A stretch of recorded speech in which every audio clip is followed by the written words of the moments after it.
नमस्कार दोस्तों, मैं स्कंद आप सबका अपने YouTube चैनल पर स्वागत करता हूं। दोस्तों, नवरात्रि की आप सभी को हार्दिक शुभकामनाएं। दोस्तों, आज हम पढ़ेंगे प्रॉपर्टीज ऑफ साउंड। ये क्लास बहुत दिनों बाद हो रही है क्योंकि बीच में तबीयत खराब हो गई थी, इसी वजह से क्लास को स्टॉप लगाना पड़ा। आइए समझते हैं।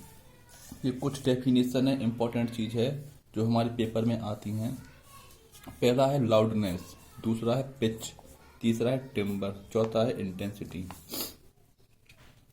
लाउडनेस को हिंदी में बोलते हैं प्रबलता, पिच को हिंदी में बोलते हैं तारत, टिम्बर को बोलते हैं गुणता। टिम्बर मतलब लकड़ी भी होती है, लेकिन टिम्बर को गुणता बोलेंगे और इंटेंसिटी को बोलेंगे तीव्रता। तो आइए बात करते हैं लाउडनेस के बारे में। देखो, कब ध्वनि तेज सुनाई दे, कब कम ज्यादा सुनाई दे और कब धीमी सुनाई दे, ये सब लाउडनेस पे डिपेंड करता है। जब साउंड कम होता है तब लाउडनेस कम होती है और जब फास्ट होता है तो अधिक होती है।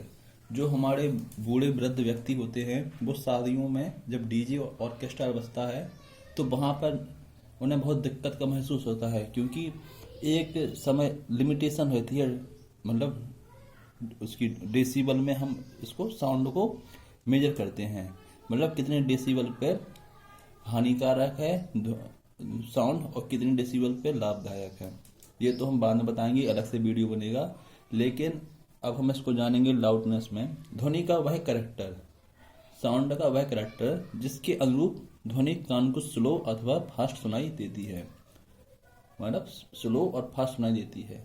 साउंड जब कम हो तब लाउडनेस कम होती है और जब फास्ट हो तो अधिक होती है। ठीक है, इसको लाउडनेस को डेसिबल में नापते हैं, मतलब साउंड इसी के में। तो ध्वनि की यूनिट डेसिबल होती है, इसका अदर यूनिट होता है वाट पर मीटर। तो ये इंपॉर्टेंट, ये प्रचलन में है, यही पूछते हैं पेपर में, एसएससी में, सीजीएल में, रेलवे में, कहीं भी ये पूछेंगे आपसे डेसिबल। ये हमने छांट के बनाया है कंटेंट आपके लिए। ठीक है, तो ध्वनि कब, साउंड जब कम हो तब लाउडनेस कम होती है और जब फास्ट हो तो अधिक होती है। डेसिबल में मापते हैं, इसकी यूनिट होती है वाट पर मीटर।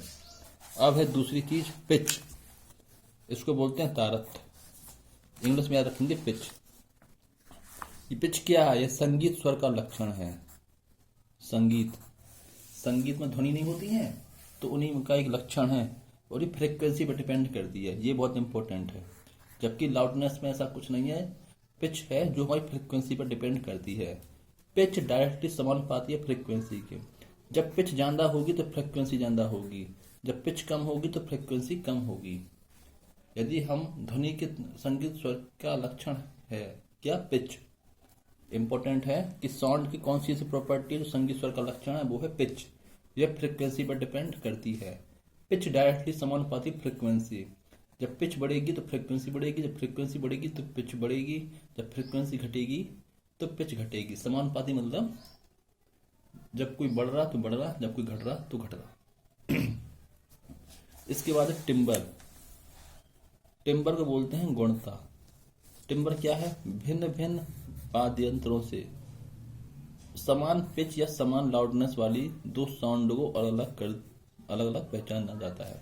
देखो, ऐसे समझो, जब हम कहीं टीवी में देखते हैं कि बैंड बजता है 26 जनवरी पर और 15 अगस्त पर राष्ट्रपति भवन के सामने, तो वहां पर एक होते हैं ऑफिसर जो उंगलियों को ऐसे ऐसे करते हैं, जिससे वो उसकी आवाज होती ना भिन्न भिन्न प्रकार की, उनको अलग अलग पहचानते हैं।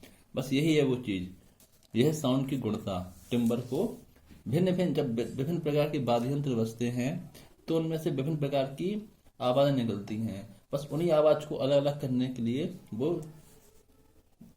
उसी को ही हम टिम्बर या गुणता कहते हैं। तो ध्वनि का ऐसा कौन सा लक्षण है जो भिन्न भिन्न वाद्य यंत्रों को से उत्पन्न होने वाली ध्वनि को अलग अलग करता है? तो ये आपका टिम्बर के अंतर्गत आएगा। उसके बाद है आपका इंटेंसिटी यानी तीव्रता। इंटेंसिटी बहुत इंपॉर्टेंट है, यह रेट ऑफ एनर्जी को रिप्रेजेंट करता है। देखो, इंटेंसिटी मतलब होता है तीव्रता। इंटेंसिटी जहां भी आती है वहां पे एनर्जी से रिलेटेड रहता है। तो इंटेंसिटी क्या है? यह रेट ऑफ एनर्जी को रिप्रेजेंट करता है। और इसमें दो चीजें हैं बहुत इंपॉर्टेंट जो पेपर में क्वेश्चन बनती हैं। जब इंटेंसिटी एम्पलीट्यूड के समानुपाती होती है जब तीव्रता बढ़ाएंगे तो एम्पलीट्यूड बढ़ेगा।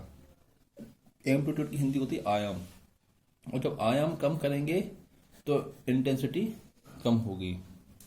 ठीक है, और इंटेंसिटी इनवर्स होती है साउंड की डिस्टेंस के वर्ग के व्युत्क्रमानुपाती। अगर हम इंटेंसिटी को बढ़ाते हैं तो साउंड की डिस्टेंस का जो स्क्वायर वो कम होगा। देखो ये समझने वाली बात है, यहाँ समझो, यहाँ पर टेक्नोलॉजी यूज होगी।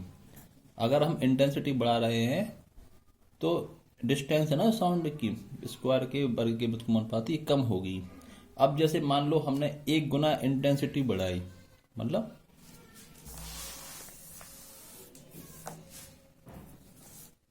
देखो इंटेंसिटी साउंड की दूरी के वर्ग के व्युत्क्रमानुपाती होता है। ठीक है, अगर हम इंटेंसिटी को बढ़ाते हैं तो ये कम होगी, क्या, साउंड की दूरी जो वर्ग के व्युत्क्रमानुपाती है, और अगर हम इसको बढ़ाते हैं तो ये कम होगी। ठीक है, इनवर्स है, एक को बढ़ाओ तो दूसरा कम होगा, दूसरे को बढ़ाओ तो एक कम होगा, इनवर्स में है। अगर हम मान लो 1 गुना बढ़ाते हैं 1 टाइम, तो हमारी दूरी भी 1 टाइम स्क्वायर कम होगी, क्योंकि इंटेंसिटी को बढ़ा रहे हैं तो ये दूरी 1 टाइम कम होगी। अगर हम इसको 2 टाइम बढ़ा रहे हैं, यानी 2 टाइम, अब 2 टाइम बढ़ाएंगे तो ये 2 का स्क्वायर होगा 4, तो इंटेंसिटी हमारी 4 गुना कम होगी, क्योंकि 4 के अनुसार चल रहा है, क्योंकि स्क्वायर है ना। समझ रहे हो बात को? अगर हम इसको 3 टाइम बढ़ाएंगे दूरी को तो 9 स्क्वायर, तो साउंड की डिस्टेंस को हम 3 गुना बढ़ा रहे हैं 9 बार, तो इंटेंसिटी 9 बार कम होगी। एक का इंटेंसिटी को बढ़ाएंगे तो साउंड की डिस्टेंस कम होगी, और हम साउंड की डिस्टेंस को बढ़ाएंगे तो इंटेंसिटी कम होगी। बस यही चीज आपको समझना है, जितने टाइम बढ़ा जाओ उसका स्क्वायर करते जाओ दूरी के उसमें फील्ड में। तो दोस्तों ये था हमारा एक छोटा सा वीडियो। अब हम अपनी क्लास रेगुलर कंटिन्यू करेंगे, अब कोई गैप नहीं होगा, क्योंकि जब पेपर नज़दीक आ रहे हैं, ये है इम्पोर्टेंट चीज़, ये कंसेप्चुअल चीज़ें हैं, ये पेपर में आती हैं। ठीक है, तो लाउडनेस, पिच, टिम्बर, इंटेंसिटी, ये हमारी चीज़ें थी जो हमने आपको बता दी। तो दोस्तों चैनल को लाइक करें, शेयर करें, सब्सक्राइब करना ना भूलें। अब हम अपने चैनल को आगे बढ़ाएंगे और नए नए चैप्टर लाएंगे। ठीक है दोस्तों।